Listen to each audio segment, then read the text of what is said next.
자, 반갑습니다. 오늘은 우리 종교신학 강의의 세 번째 강 베타주의에 대해서 함께 보도록 하겠습니다.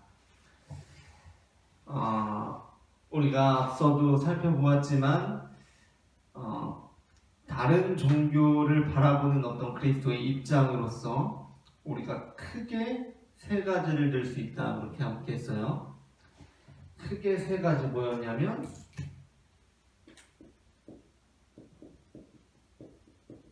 베타주의,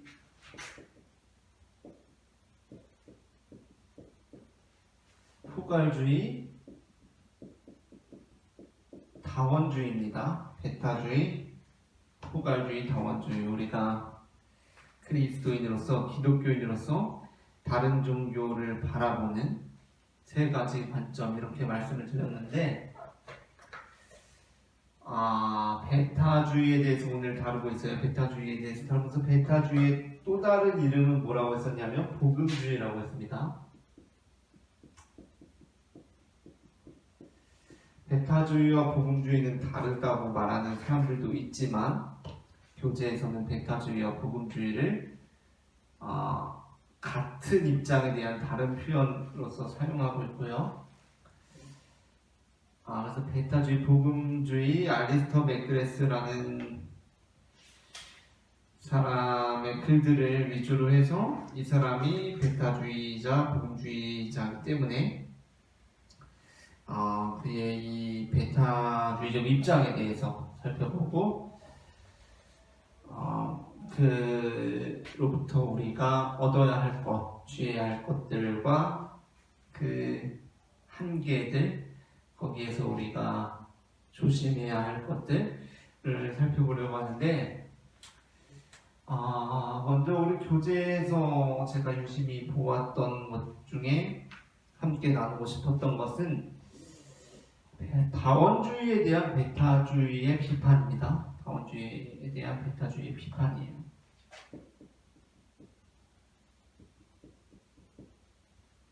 다원주의에 대한 베타주의 비판.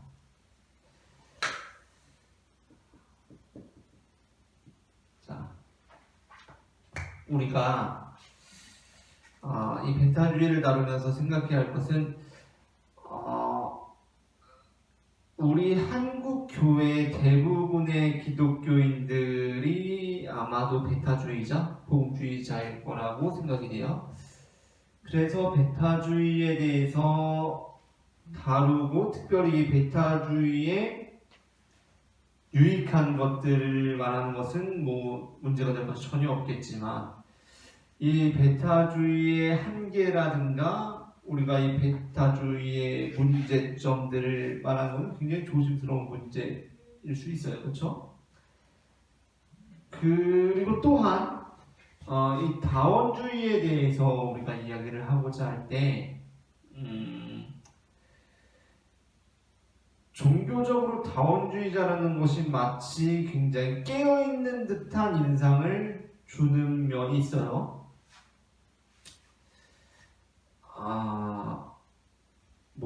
좀 공부 좀 했다거나, 책 좀 읽었다거나, 생각이 좀 깨어있다, 앞서간다라는 식으로 다원주의적인 입장을 내세우는 분들이 있을 수 있단 말이에요. 그러한 면에서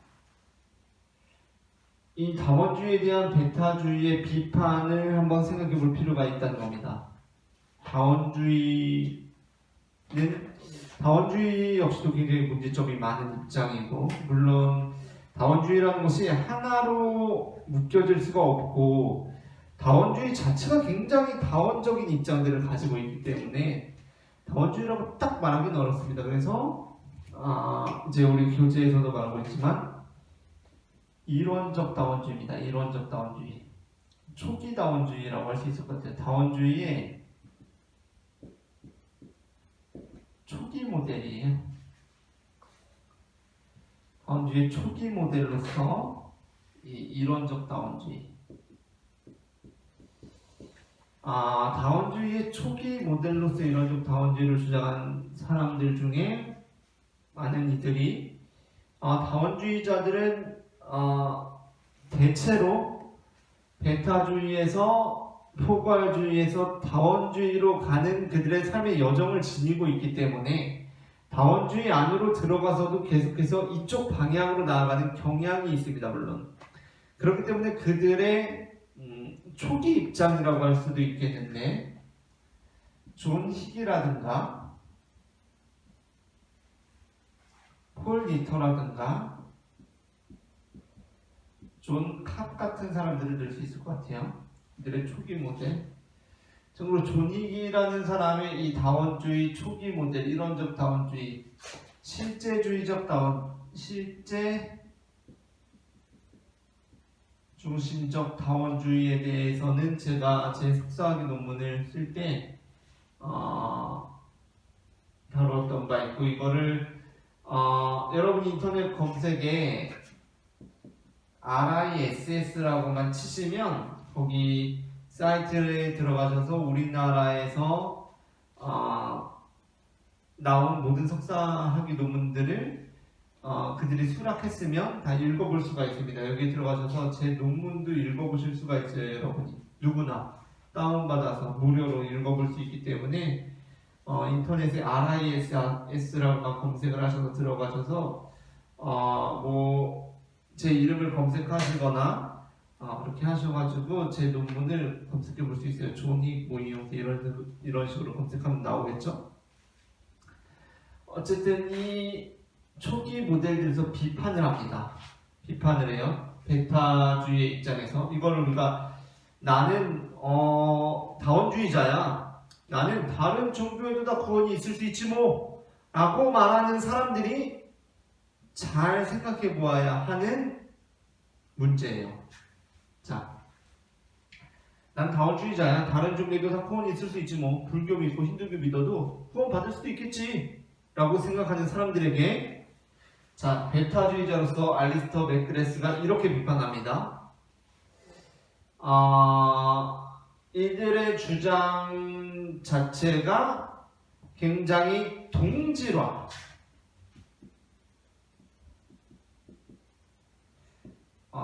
동일성, 자기 동일성 또한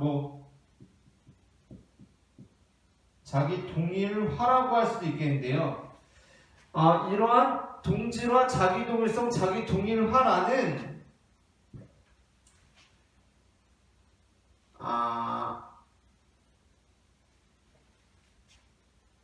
제 식으로 표현하자면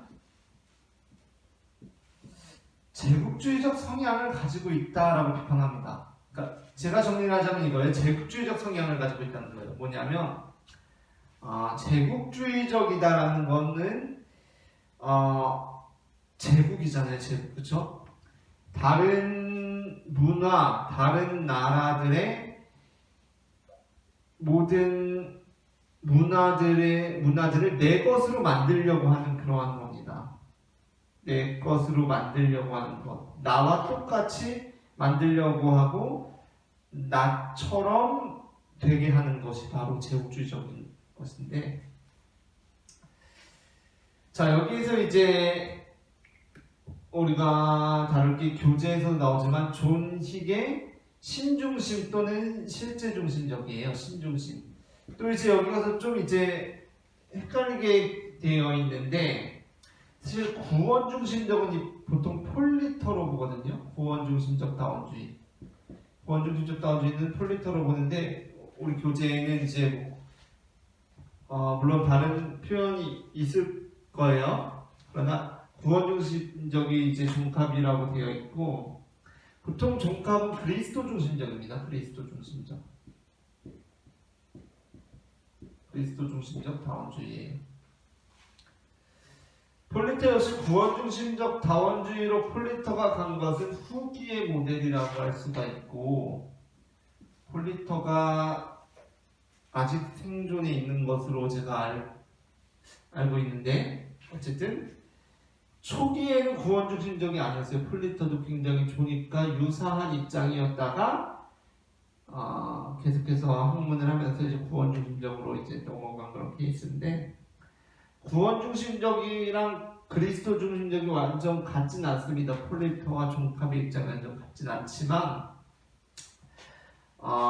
이 모든 것들을 비슷한 맥락에서 보고 있어요. 교재에서는 비슷한 맥락인데, 자, 교재를 중심으로 해서 이렇게 한번 생각해 보도록 하겠습니다.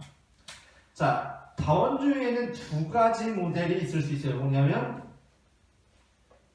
신중심적 그리고 구원중심적이라고 할 수가 있는데, 자, 여기에 제국주의적 성향이 나타난다는 거예요. 제국주의적 성향은 뭐냐면 나 기독교인으로서 내가 있고 다른 모든 이들을 제국주의적으로 폭력적으로 나와 같다고 간주해버리는 겁니다. 나와 같다고 간주해버리는 거예요.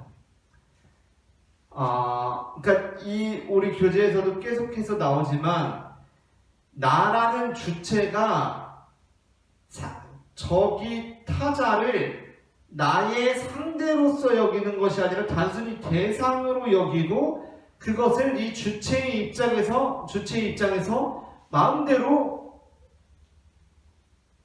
아예 싸잡아 묶어버린다는 겁니다. 그게 이제 베타주의가 비판을 하고 있는 입장이에요. 아리스토텔레스가. 그럼 어떻게 할 수가 있을까? 일단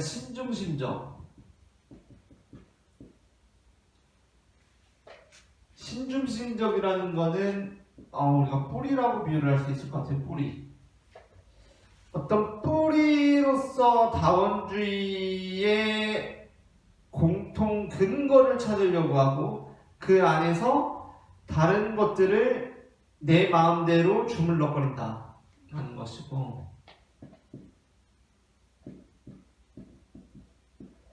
구원중심적이라는 것은 열매라고 비유를 할 수 있을 것 같아요. 열매.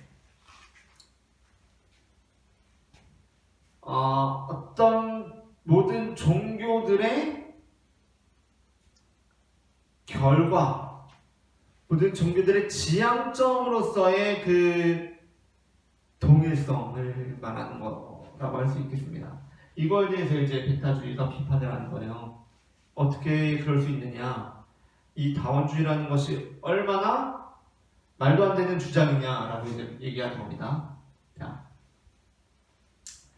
다원주의적인 세계관 안으로 우리가 들어가서 다원주의적 입장에서 이제 보자면, 예수님은 구주이심이다라는 고백이나 어떤 그리스도교라는 하나의 종교나 이러한 것들은 하나의 문학 작품으로 비교될 수가 있을 거예요. 자, 문학 작품으로 비교될 수가 있습니다. 다원주의적 세계관 안에서 문학 작품으로 비교될 수가 있어요. 하나의 문학 작품으로 비교가 됩니다. 하나의 문학 작품으로 비교가 돼요. 작품, 한국의 문학 작품으로 비교가 돼요. 자, 한국의 문학 작품이 있습니다. 자, 신중심적 다원주의라는 것은 뭘까요? 그리스도교라고 했을 때 신중심적 다원주의라는 것은 그리스도교를 어떻게 이해할까요? 신중심적 다원주의는 어떤 저자의 동기에 집중합니다. 저자의 동기. 자, 저자의 동기라는 건 뭡니까? 문학 작품이 있기 전에 있는 거죠. 문학 작품이 있기 이전에 있는 겁니다. 문학 작품이 있기 전에 저자의 동기가 있어요. 문학 작품이 아직 없지만 저자의 동기는 있죠. 그쵸? 저자의 동기는 있단 말이에요. 이것으로서 이제 종교를 이해하는 거예요. 그리스도교라는 것이 있는데 그리스도교 이전에 무언가 있다는 겁니다. 그리스도교 이전에 무언가 있다. 이것에 주목하는 거예요. 그리스도교 이전에 뭐가 있을까요? 당연히 신이 있겠죠. 실제가 있겠죠. 실제. 그리스도교 이전에 있는 겁니다. 자, 이것이 일본 문학 작품, 독일 문학 작품, 프랑스 문학 작품에 다 저자의 저마다의 동기들이 있겠죠. 그렇죠? 저자의 저마다의 동기들이 있을 거예요. 그런데 신중심적 다원주의라는 건 이 동기 자체가 다 동일하다고 보는 겁니다. 동기가 동일하다고 보는 거예요. 동기가 물론 저자는 다를 수 있겠죠. 그러나 동기가 같다는 겁니다. 동기. 이 문학 작품을 쓰게 된 그 동기가 같다는 거예요. 그리고 이 중심엔 누가 있을까요? 그리스도교가 있겠죠. 그리스도교라는 신, 이 신의 이해에 근거해서 우리와 동일한 근거에서 불교건 이슬람이건 힌두교건 다 나왔다라고 말하는 겁니다. 어떻게 그렇게 말할 수 있을까요? 그냥 그렇게 말하는 거예요. 그냥 그렇게 주장하는 거예요. 어떻게? 그리스도교 중심적으로. 그리스도교 중심적으로 다 한국 문학 작품이건 일본 문학 작품이건 독일 문학 작품이건 프랑스 문학 작품이건 다 동일한 동기가 있을 거야 라고 말하는 겁니다. 이 동일한 동기. 자, 예를 들어 한국 문학 작품 어떤 사람이 쓰는데 남들한테 사랑받고 싶어서 쓸 수 있겠죠? 사랑받고 싶어서 글을 쓸 수 있잖아요. 인정받고 싶어서. 그런데 이 이해 안에서 일본 문학 작품도 독일 문학 작품도 프랑스 문학 작품도 다 사랑받기 위해서 쓰여진 거야 라고 말을 한다면, 주장한다면 얼마나 황당한 주장이냐는 거예요. 자, 동기가 과연 같을까요? 그렇게 단정 지을 수 있을까요? 없다는 겁니다. 일본 문학 작품은 예를 들어서 어떤 사람이 돈을 벌기 위해서 쓸 수도 있어요. 단순히 돈을 벌기 위해서 쓸 수도 있고요. 독일 문학 작품 같은 경우는 어떤 사람이 어떤 인간의 존재에 대해서 끊임없이 추구하고자 하는 그러한 마음에서 썼을 수도 있겠죠. 그러니까 이 문학 작품이라는 것을 쓴 동기가 굉장히 다양할 수가 있는데 어떻게 그 동기를 같다고 얘기할 수 있느냐라는 것이 바로 이 신중심적 다원주의에 대한 베타주의 비판이고요. 자, 이것은 구원중심적 이 열매라고 상징될 수 있는, 열매라고 비유될 수 있는 이 입장에서도 동일하게 적용될 수가 있는데 똑같습니다. 이 동기가 다른 말로 표현되면 뭘까요? 동기가 다른 말로 표현된다면 어떤 그 결여된 결핍이잖아요. 결핍, 그죠? 근데 이 구원중심적 다원주의 이 열매라고 할 때 이거는 어디로 넘어가냐면, 자, 문학 작품이 있습니다. 한국거 문학 작품이 있어요. 근데 문학 작품이 있고요. 일단 있고 독자가 있지 않겠어요? 독자에게 작용되는 것들이 있을 거예요. 자, 문학 작품을 읽었어요. 거기에서 나타난 어떤 작용들이 있을 거란 말이에요. 자, 한국의 문학 작품을 읽고 일본, 독일, 프랑스 있습니다. 한국의 문학 작품을 읽고 부모님한테 잘해야겠다, 효를 실천해야겠다 라는 작용이 있을 수 있겠죠. 자, 이 작용이라는 면에서 어떻게 이해하는 겁니까? 구원중심적 다원주의는 일본도 독일도 프랑스도 동기야 다를 수 있고 배경이 다를 수 있고 그럴 수 있지만 어쨌든 이 종교를 이 문학 작품을 읽었을 때 그 내용이야 다를 수 있지만 아마 효를 실천하고자 하는 동일한 작용을 이끌어낼 것이다 라고 이렇게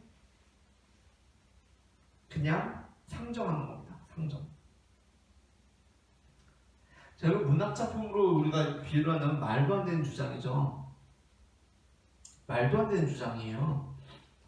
어떤 한국 문학 작품을 읽고는 효를 실천해야겠다라고 생각할 수도 있지만 일본 문학 작품을 읽고는 어떻게 살아야겠다라는 가치관이 저마다 다를 것이기 때문에 저마다 다를 것이고 느끼는 것이 저마다 다를 것이고 또 이제 이 다원주의 어려움이 또 여기에서 나타납니다. 한국 문학 작품에서도 효와 다른 것이 나올 수 있고요. 일본 문학 작품에서도 이것과 오히려 같은 것이 나올 수가 있어요. 그러한 맥락에서 보자면 한국 문학은 한국 문학으로 하나로 범주화될 수 있겠는가? 일본 문학은 일본 문학으로 하나로 범주화될 수 있겠는가? 오히려 여기에서 이러한 작용면에서 각각 서로 얽힐 수 있는 것이 나올 수 있지 않을까라는 것들로 계속해서 발전적으로 이제 생각이 나가는 겁니다. 이것도 마찬가지고요.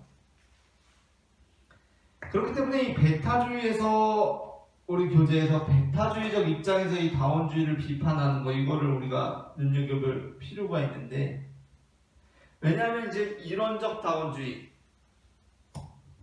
이론적 다원주의, 초기 다원주의의 입장들을 보면 대체로 우리 교재에도 나오지만 포괄주의의 연장선이에요. 포괄주의의 연장선이고 여전히 그리스도교 중심적인 것이 여전히 여기에서 여기를 통해서 가고 있죠. 여전히 그리스도 중심적입니다. 여전히 기독교 중심적이라는 얘기예요. 기독교 중심적. 여전히 기독교 중심적이고 이거 기독교 중심적이라는 것을 베타주의가 문제 삼는 이유가 뭘까요? 자기 모순이라는 겁니다. 자기 모순. 다원주의는 자기 모순이라는 거예요.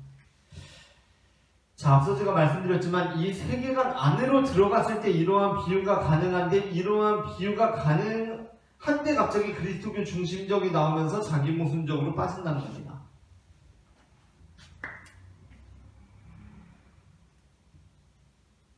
자, 그런데 베타주의라고 생각할게요. 베타주의. 자, 그럼 베타주의 너네도 그리스도교 중심적이잖아 라고 말할 수 있겠죠. 다원주의에서. 그런데 그렇게 말할 수 있을까요? 베타주의에서 야, 니네가 우리가 그리스도교 중심적이라고 비판을 하는데 너네도 그리스도교 중심적이잖아 라고 비판할 수 있을까요? 없죠. 왜 없죠?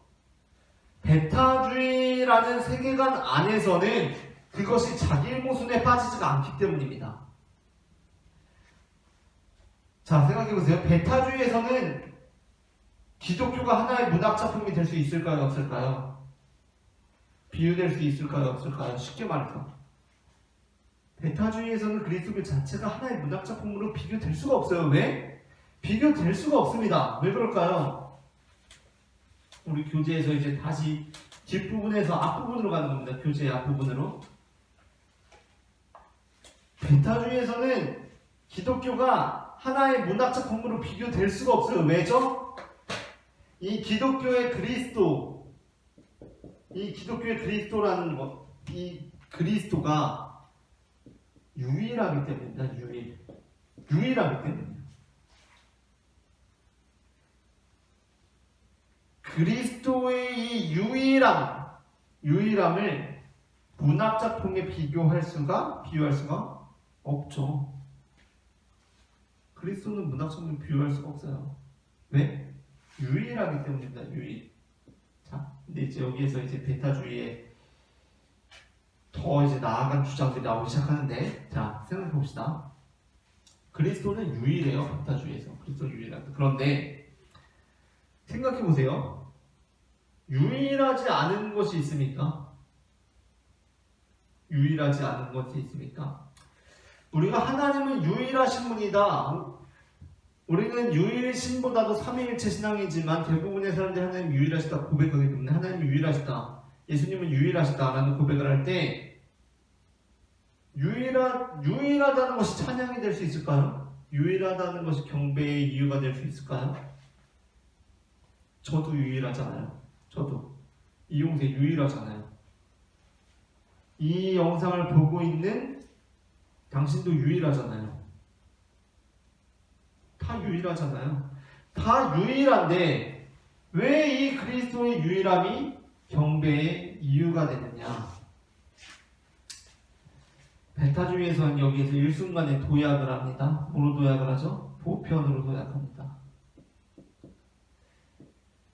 베타주의에서 그리스도는 유일한 존재예요. 유일한 존재. 다른 어떤 것에서 비교될 수 없는 유일한 존재예요. 그런데 어떠한 존재입니까? 그리스도는 보편적인 존재예요.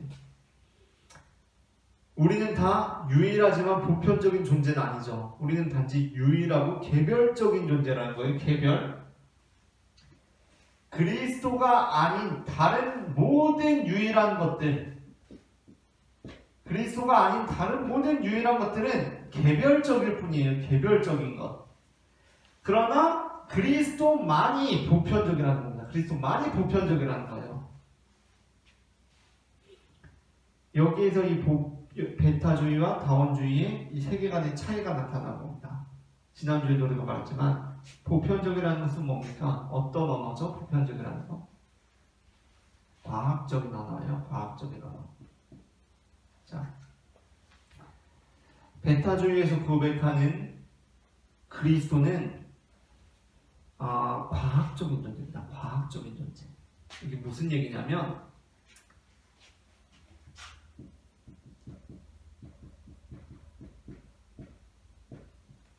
그리스도만이 구원자라고 했을 때 이건 과학적인 서술이라는 거예요. 우리가 지난주에도 살펴봤지만 그리스도만이 구원자라고 할 때 이건 과학적인 서술입니다. 과학적인 서술. 과학적인 서술이라는 것은 뭐죠? 보편적인 거죠. 보편적인 거예요. 예외가 없는 겁니다. 예외가 없어요. 실제로 내가 경험하지 않았다고 하더라도 추론할 수 있는 거예요. 무슨 얘기냐면 그리스도만의 구원자다 라는 것이 과학적인 선언이라는 것은 뭐냐면 예수님만 통해서만 구원을 받을 수 있다라는 것이 과학적인 서술이다. 예수님을 통해서만 우리는 구원을 받는다. 이것이 설령 내세건 현세건 간에, 내세는 어차피 우리가 증명할 수 없기 때문에 현세를 한번 살펴봅시다. 예수님만이 구원자다. 예수님 믿을 때 우리는 고통에서 해방된다.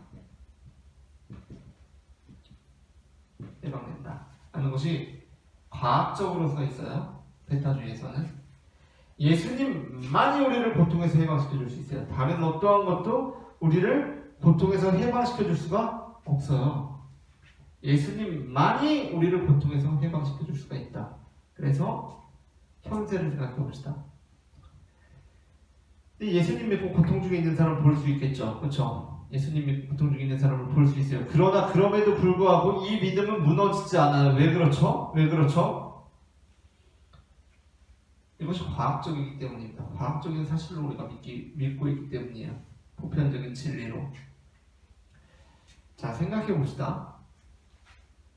추론할 수가 있다는 거예요. 추론.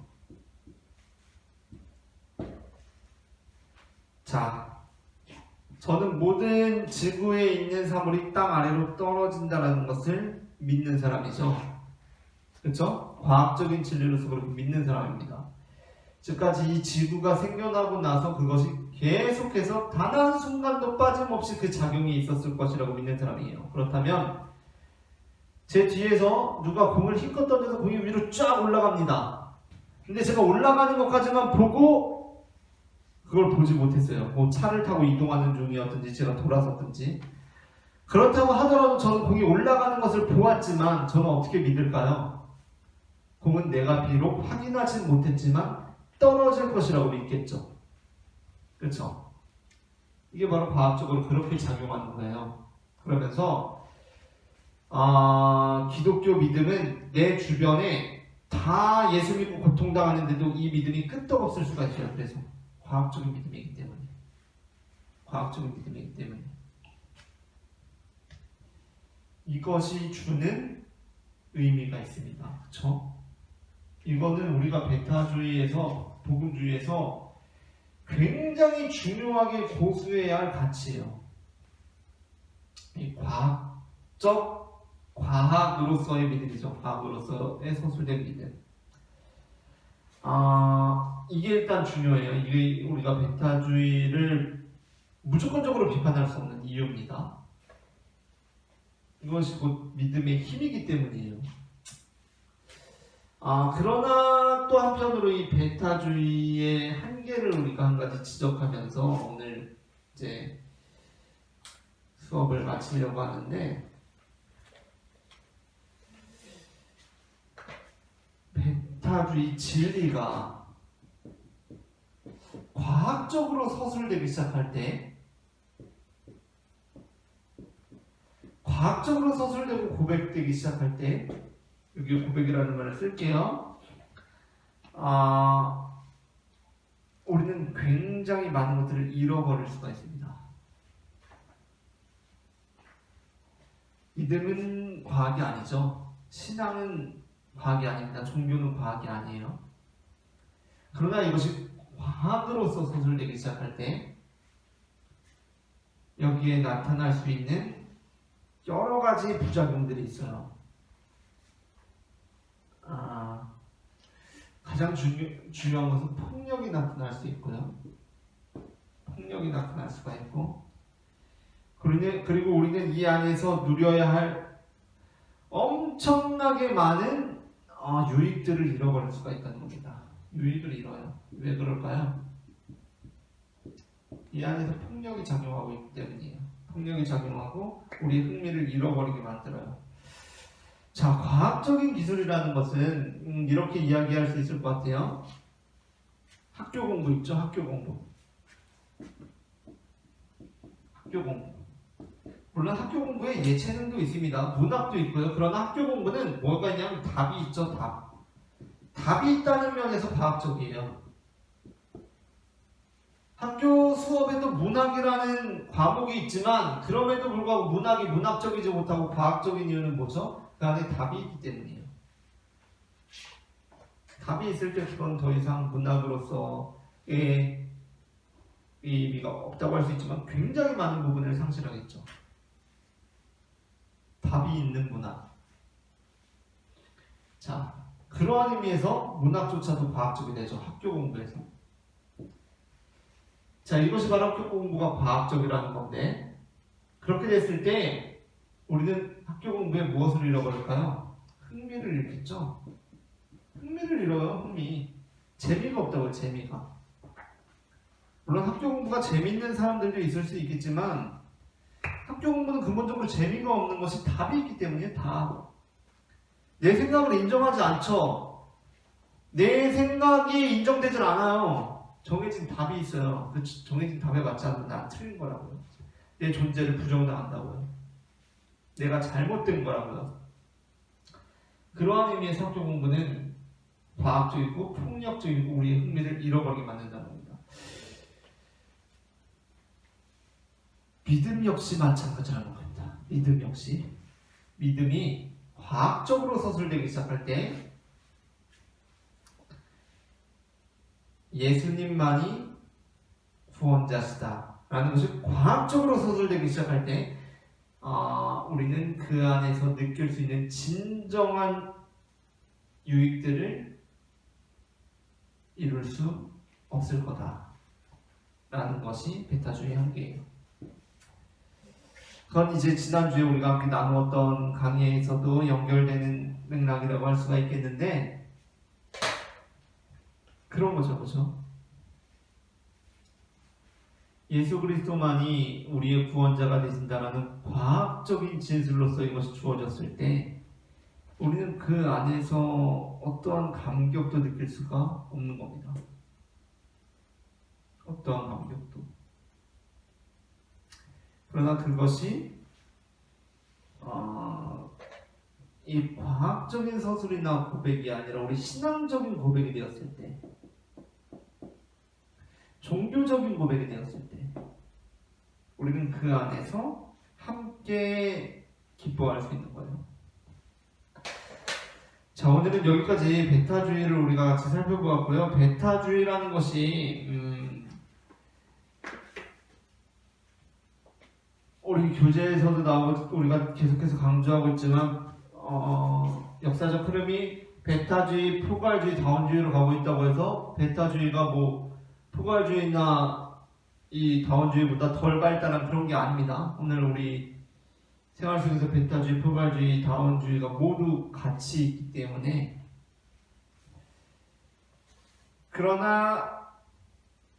그럼에도 불구하고 베타주의의 긍정적인 면과 부정적인 면, 한계들, 그리고 그 안에서 우리가 어떠한 신앙을 지녀야 할까 라는 것은 단순히 우리가 베타주의자로서 우리 것만 고수하고 다른 것들을 배척하고 또 다원주의자나 포괄주의자로서 베타주의를 굉장히 우습게 여기고 이런 것이 아니라 이 안에서 어떠한 것들이 우리의 신앙에 유의미하게 작용할 수 있을까를 끊임없이 고민하고 질문하면서 그 길을 찾아가는 것이 바로 이 종교신학에 나아갈 길이 아닌가 그런 생각이 듭니다. 우리 다음 주에는 제4장의 포괄주의를 함께 보도록 하겠고요. 오늘 강의는 여기서 마치도록 하겠습니다. 감사합니다.